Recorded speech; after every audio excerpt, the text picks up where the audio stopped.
Welcome to Boston City Hall, the most beautiful building in Boston. I am a little biased on that front maybe, but I feel I'm in good company here and want to tell you a little bit about my favorite parts of this building as we think about the services that we provide, but also the incredible architecture and historic preservation opportunities that we have in our city. Let's take a look. It was really designed to be a place for the people to occupy and to be able to do their business and interact with their government. I like to think of it as probably one of the most important concrete modern buildings in the world, and we happen to have it in our backyard. I have a love-hate relationship with the building. It's definitely visually interesting. That's all on the record. Okay, so look carefully here.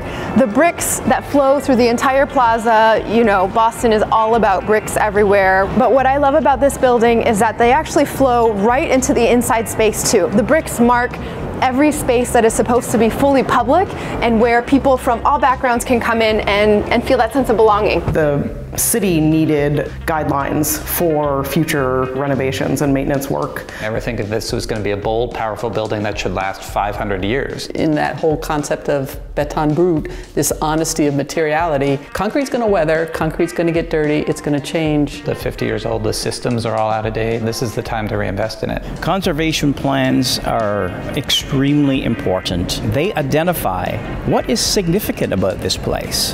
What are some of the challenges?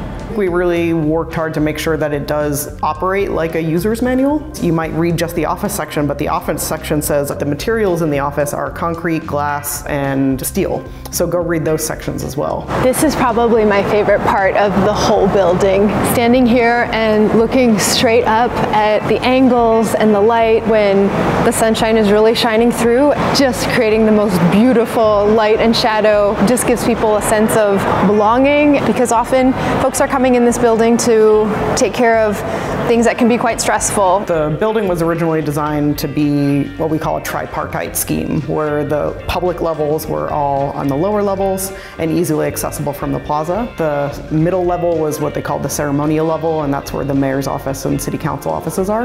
And then the upper floors were where all the administrative offices were. It kind of turned the idea of a city hall, you know, upside down. The types of things that were important in 1962 and 68 when the building was constructed are quite different than our expectations of how this building will perform and serve its users now and into the future.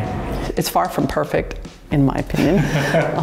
but it serves, it's there, the investment's done. Let's make it a little better, a little more functional where we can. And if you don't like brutalism, we're never going to be able to build it again anyway. It's too expensive and too monumental. This is the main lobby headed into the mayor's office side of the 5th floor. This is my office. It's a beautiful, airy space, the sense of power of the people with the concrete. This spot, the window out to Quincy Market and Faneuil Hall, you see the open windows that the public should be able to look into and keep an eye on as well. But sometimes I will just hang out here and watch the city go by. I've never been more optimistic about the future of the building than I am right now. I think having a mayor who appreciates it and a lot of investment, and I could very well imagine it being around for another 50 years easily.